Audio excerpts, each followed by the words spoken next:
अस्सलाम वालेकुम mid class.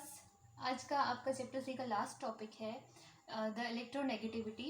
Electronegativity atoms की एक और प्रॉपर्टी है कि ये भी न्यूक्लियस की अट्रैक्शन ही है इलेक्ट्रॉन्स के लिए, लेकिन हम इसको एक डिफरेंट पर्सपेक्टिव से देखेंगे।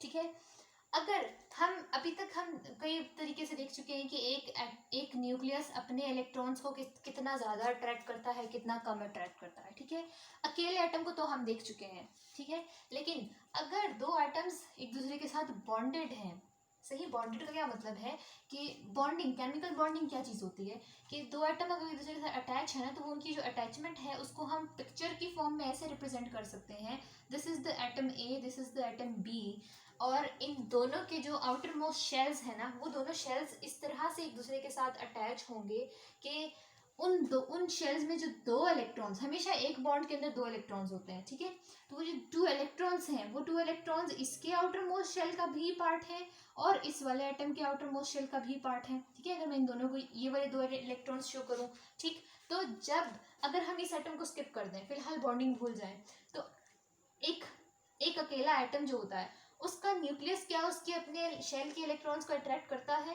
बिल्कुल करता है। अब इस एटम को स्किप कर दें, एटम ए का न्यूक्लियस क्या अपने शेल के इलेक्ट्रॉन्स को अट्रैक्ट करेगा? बिल्कुल करेगा। तो अब जब दोनों के शेल्स एक दूसरे के साथ ओवरलैप कर गए, एक दूसरे के साथ शेल जो है वो कंबाइन हो गया, मीन्स इन टच आ गया, और उनके अंदर दो इलेक्ट्रॉन्स ऐसे हैं जो इसके शेल में भी लाई कर रहे हैं और इसके शेल में भी, आउटर मोस्ट शेल में। ठीक है, तो वो दोनों इलेक्ट्रॉन्स इस न्यूक्लियस ने भी होल्ड कर रखे हैं, वो दोनों ही इलेक्ट्रॉन्स इस न्यूक्लियस ने भी होल्ड कर रखे हैं। ठीक है, तो एक कंपटीशन से डेवलप हो गया, ये न्यूक्लियस उन इलेक्ट्रॉन्स को अपनी तरफ खींचना चाहता है, ये न्यूक्लियस उन इलेक्ट्रॉन्स को अपनी तरफ खींचना चाहता है। ठीक है, तो एक कंपटीशन, एक फोर्स डेवलप हो गई है, दोनों एटम एक दूसरे के साथ इस तरह से बाइंड हो गए हैं। सही, ठीक है, due to the sharing of these two electrons between these two atoms. सही, तो ये हो गया एक केमिकल बॉन्ड। ठीक है, तो जब कोई एटम किसी दूसरे एटम के साथ केमिकल बॉन्डिंग करता है, कोई मॉलिक्यूल बनाता है, ठीक है, this is a A B molecule, मैं इसको ए बी मॉलिक्यूल कह सकती हूँ।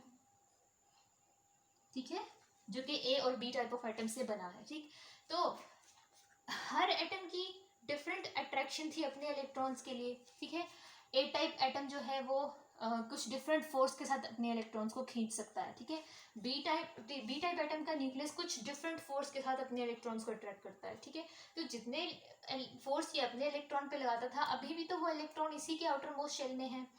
ठीक है, तो उन इलेक्ट्रॉन्स पे इसकी जो फोर्स होगी वो कुछ डिफरेंट होगी, इस एटम की जो फोर्स होगी वो कुछ डिफरेंट होगी। ठीक है, तो ये कंपटीशन है कि इन इलेक्ट्रॉन्स को अपनी तरफ बी टाइप एटम ज्यादा खींचेगा या ए टाइप एटम अपनी तरफ ज्यादा खींचेगा। ठीक है, तो this ability of an atom to attract the shared pair of electron between the two atoms towards itself, this ability is called the electronegativity.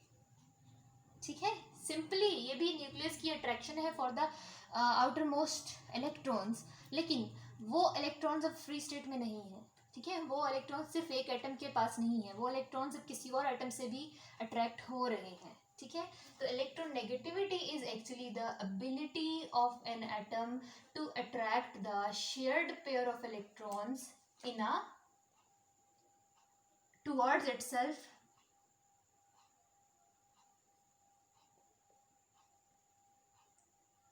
how strongly it will attract these electrons towards itself. ठीक है, while making a bond with the second atom. ठीक,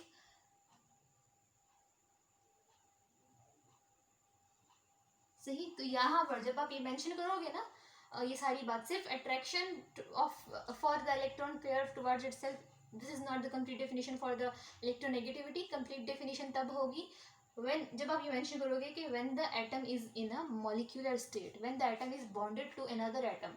ठीक है, तब electronegativity count होगी।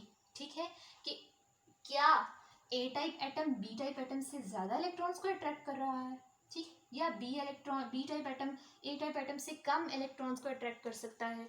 ठीक है, ये है इन दोनों की इलेक्ट्रोनेगेटिविटी। ये इलेक्ट्रोनेगेटिविटी हमेशा एक दूसरे की इन रिलेशन आती है।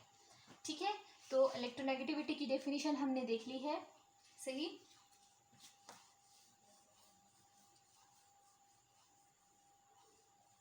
ठीक, एक चीज़ हम और देखते हैं यहाँ पे, अगर तो ए टाइप एटम और ए टाइप एटम ही अटैच्ड है, ठीक है, दोनों एटम अगर सेम है तो दोनों की इलेक्ट्रोनेगेटिविटी बिल्कुल एग्जैक्टली एक जैसी होगी।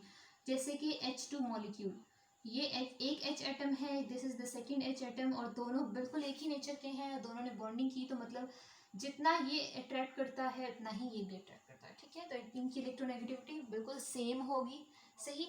लेकिन अगर तो एटम्स ए और बी टाइप के हैं, एक मॉलिक्यूल में two different atoms are attach with each other, तो दोनों की न्यूक्लियस की पावर कुछ डिफरेंट होगी, ठीक है। न्यूक्लियस, एक का न्यूक्लियस स्ट्रांगली अट्रैक्ट करेगा, एक का न्यूक्लियस जरा वीकली अट्रैक्ट करेगा, ठीक है। फॉर एग्जांपल HCl, इसमें क्या होता है, this H is a smaller atom, Cl is a larger atom, और Cl की अट्रैक्शन इलेक्ट्रॉन के लिए बहुत स्ट्रांग है, तो CH वो इलेक्ट्रॉन्स अपनी तरफ अट्रैक्ट करके रखेगा, ठीक है। तो ये एग्जाम्पल भी हो गई, H CH एंड Cl, ठीक है, सही। Cl is much more electronegative than H, सही। जो जितना ज़्यादा इलेक्ट्रॉन्स को अपनी तरफ अट्रैक्ट करेगा वो उतना ज़्यादा इलेक्ट्रॉन नेगेटिव कहलाएगा। इलेक्ट्रॉन नेगेटिव नेम से आप कैसे निशानी रख सकते हो कि वो इलेक्ट्रॉन्स के लिए नेगेटिव है, वो इलेक्ट्रॉन देता नहीं है किसी को, वो इलेक्ट्रॉन जाने नहीं देता, ठीक है, वो अपने पास रखता है, सही, ठीक है,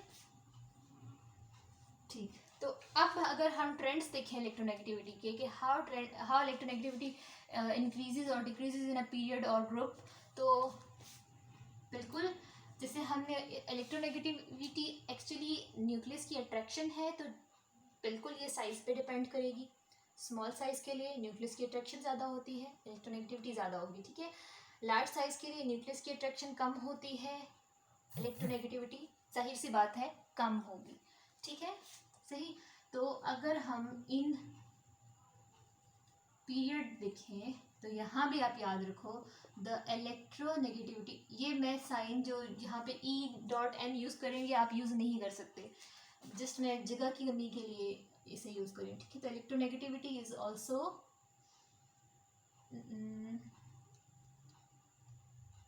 directly proportional to the size, ठीक है, मतलब साइज इंक्रीज तो उसकी इलेक्ट्रोनेगेटिविटी भी इंक्रीज होगी, ठीक है। किसी का लार्ज साइज है, sorry inverse proportional the size, ठीक है।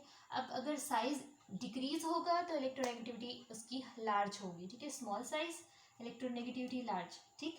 तो पीरियड में साइज का ट्रेंड क्या था उसी को पहले माइंड में लाएंगे, फिर हम इलेक्ट्रोनेगेटिविटी देखेंगे, ठीक है। तो राइट साइड पे जो एक एटम होता है पीरियड में, सॉरी लेफ्ट साइड पे, वो ज़रा सा लार्ज साइज का होता है, ठीक है, और आहिस्ता आहिस्ता साइज श्रिंक होना शुरू होता है when we move from left to right in period. तो जो लास्ट वाला एटम है वो बहुत ही स्मॉल साइज का एटम होता है, ठीक है। अब वो इतने स्मॉल साइज का एटम है, it has much more nuclear power, उसकी जी इफेक्टिव जो इफेक्टिव एटॉमिक नंबर है, इफेक्टिव एटॉमिक चार्ज जो है वो बहुत ज़्यादा स्ट्रांग होता है, ठीक है, उसकी न्यूक्लियस की पावर बहुत स्ट्रांग होती है। आपने कैसे लिखना है कि when we move from left to right in a period the size of atoms is reducing gradually, ठीक है, एज अ रिजल्ट द नहीं सॉरी, फिर आपने लिखना है and the nuclear charge is increasing gradually, ठीक है, न्यूक्लियस की पावर इंक्रीज हो रही है, न्यूक्लियस की अट्रैक्शन इंक्रीज हो रही है, ठीक है। So as the nuclear power is increasing, as the nuclear charge is increasing, the nucleus will strongly attract the outermost electrons, hence it will attract more strongly attract the shared pair of electron, ठीक है, क्योंकि वो भी उसी के outermost shell में है, सही, ठीक है। तो अगर मैं कहूँ कि साइज जा रहा है इस डायरेक्शन, सॉरी साइज है इस डायरेक्शन में, ठीक है, इस तरफ मूव करोगे तो साइज छोटा, इस तरफ मूव करोगे तो साइज इंक्रीज, ठीक है। तो साइज का ऑपोजिट मैंने कहा इलेक्ट्रोनेगेटिविटी, तो electronegativity is increasing from left to right in a period, ठीक है, क्यों, due to increasing effective nuclear charge. अब अगर हम ग्रुप की बात करें तो ग्रुप में भी बिल्कुल हम साइज के साथ रिलेट करेंगे इसको, ठीक है। तो टॉप का जो एटम है ग्रुप में it is very smaller in size. उसके बाद साइज बहुत ज़्यादा जल्दी जल्दी इंक्रीज करना शुरू हो जाता है, और जो बॉटम का एटम होता है वो लोअर मोस्ट जो एटम होता है इन अ ग्रुप वो लार्जेस्ट साइज का होता है। ठीक है, अब जो स्मॉल साइज का एटम है उसके इलेक्ट्रॉन्स और न्यूक्लियस बहुत करीब हैं, और न्यूक्लियस की पावर इलेक्ट्रॉन्स तक बहुत स्ट्रॉन्ग पहुंच रही है। ठीक है, तो साइज इंक्रीज हो रहा है, ठीक है, डाउनवर्ड्स। और अगर मैं न्यूक्लियर की चार्ज की बात करूँ, न्यूक्लियस की चार्ज की, जी इफेक्टिव लिखूँ मैं यहाँ पर, ठीक है, तो वो कैसे, वो इसका ऑपोजिट जा रहा है, यानी कि इसका न्यूक्लियस स्ट्रॉन्ग है, इसका न्यूक्लियस ज़रा वीक है। न्यूक्लियस यहाँ सेंटर में है और इलेक्ट्रॉन्स यहाँ पर कहीं हैं। ठीक है, सही। तो इलेक्ट्रोनेगेटिविटी भी बिल्कुल न्यूक्लियस के ट्रेंड, न्यूक्लियर चार्ज के ट्रेंड को फॉलो करेगी, ऑपोजिट टू द साइज जाएगी। ठीक है, तो टॉप के एलिमेंट की एटम की इलेक्ट्रोनेगेटिविटी हाई होगी, बॉटम की एटम की इलेक्ट्रोनेगेटिविटी बहुत लो होगी, बिकॉज इट्स लार्जर साइज। ठीक है, because of the large distance between the nucleus and the outer most shell. ठीक है, सही। तो ये शेयर्ड पेयर इलेक्ट्रॉन इसका कहाँ होगा, इसका शेयर्ड पेयर ऑफ इलेक्ट्रॉन यहाँ होगा इसके आउटर मोस्ट शेल में, लेकिन इसका शेयर्ड पेयर ऑफ इलेक्ट्रॉन इतना दूर होगा इसके आउटर मोस्ट शेल में। तो इतना ज़्यादा डिस्टेंस है, तो यहाँ से ये इसको इतने स्ट्रांगली अट्रैक्ट नहीं कर सकता। It has less electronegativity. ठीक है,